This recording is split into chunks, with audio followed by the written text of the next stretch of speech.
Election commission Andhra Pradesh election commission Nimmagadda Ramesh Kumar గారికి కూడా మా విజ్ఞాపన. కరోనా ముందు మీరు అనౌన్స్ చేసిన ఎంపీటీసీ జెడ్పీటీసీ ఈ ఎన్నికల ప్రక్రియలో చాలా అక్రమాలు జరిగినాయి.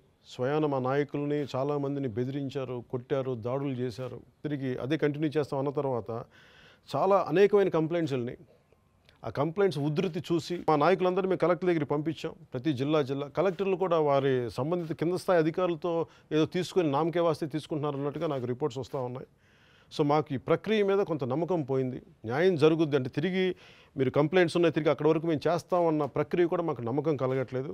మేము ఈ రోజున ఒకటే మేము కోరుకుంటా ఉన్నాం ఆంధ్రప్రదేశ్ ఎలక్షన్ కమిషన్ నిమ్మగడ్డ రమేష్ కుమార్ గారిని. ఎలక్షన్ కమిషన్ చెప్పినట్టుగా మా కంప్లైంట్స్ అన్ని కలెక్టర్లకి మా నాయకులందరూ తీసుకెళ్లారు.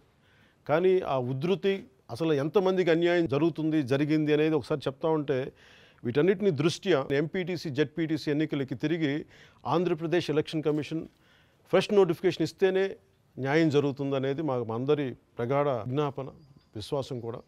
దయచేసి ఎలక్షన్ కమిషన్ నిమ్మగడ్డ రమేష్ కుమార్ గారికి మా విజ్ఞాపన, ఫ్రెష్ నోటిఫికేషన్ ఇస్తేనే తప్ప ఇది న్యాయం జరిగే పరిస్థితులు లేవు. ఎందుకంటే కలెక్టర్లు కూడా ఎంత స్థాయికి మేము విజ్ఞాపనలు అందిస్తున్నా కానీ వాళ్ళ కింద స్థాయి అధికారులతో వాళ్ళు ఏదో నామకే వాస్తే తీసుకుని వదిలేస్తున్నారు తప్ప సీరియస్నెస్ లేదనేది మాకు అర్థమవుతా ఉంది. మా లీగల్ డిపార్ట్మెంట్ కూడా చేసాం. ఫ్రెష్ నోటిఫికేషన్ కావాలి, ఇట్లా అన్యాయం జరిగిందనేది కూడా మేము హైకోర్టు వారికి ఈ రోజున అప్పీల్ చేయడం జరుగుతూ ఉంది. అందుకని ఒకసారి ఎలక్షన్ కమిషన్ కూడా దీని మీద దృష్టి సారించి తాజా నోటిఫికేషన్కి ఇస్తేనే మాకు న్యాయం జరుగుద్దని మా విజ్ఞాపన.